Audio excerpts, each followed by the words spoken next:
So just before sunset we left and we went up the river.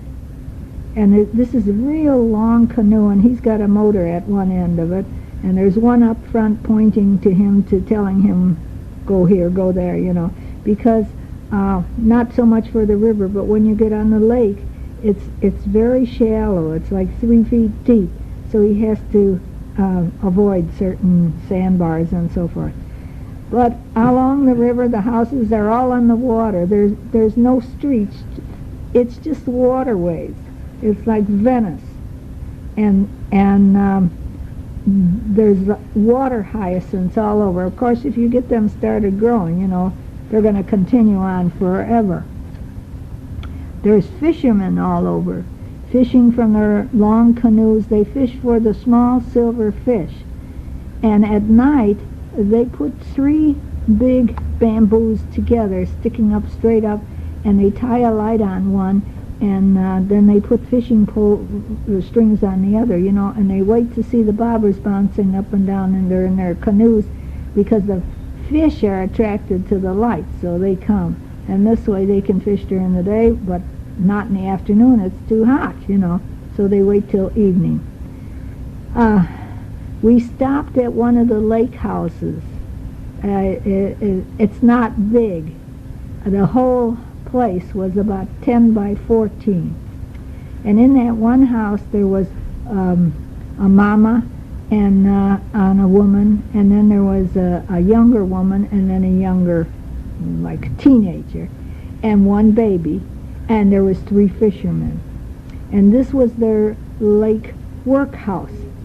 The men fished, and the women stayed there, and they dried the fish. They had fires going in the house, and they dried the fish. They stayed there 2 or 3 months at a time.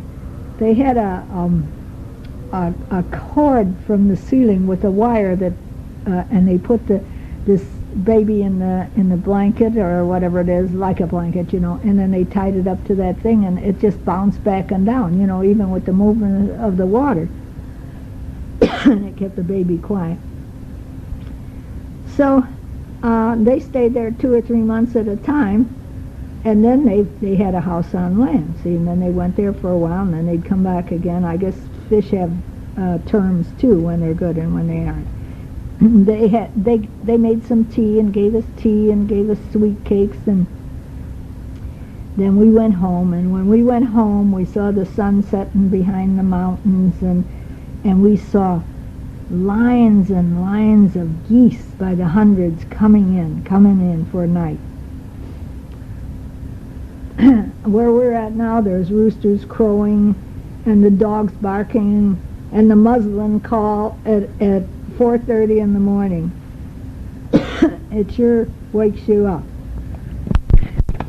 I stopped this for a minute to cough, and Ralph said I missed the most important part of the story, telling about the Bouganese men. That's how we get the word like the boogeyman is going to get you.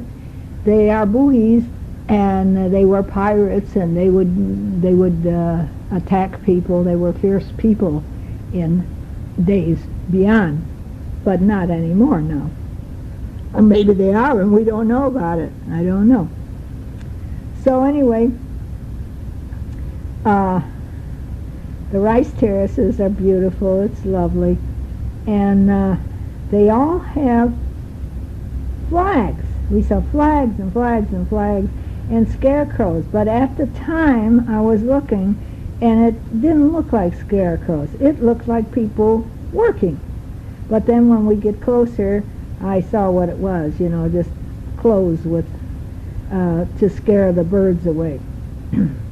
The mountains here in this area are really strange. They're like monoliths. They go straight up, and they're huge, and they're craggy. They're not smooth and rolling like mountains. Someone said they look like some areas of China where they have these. These are uplifted from the ground when the volcanoes came.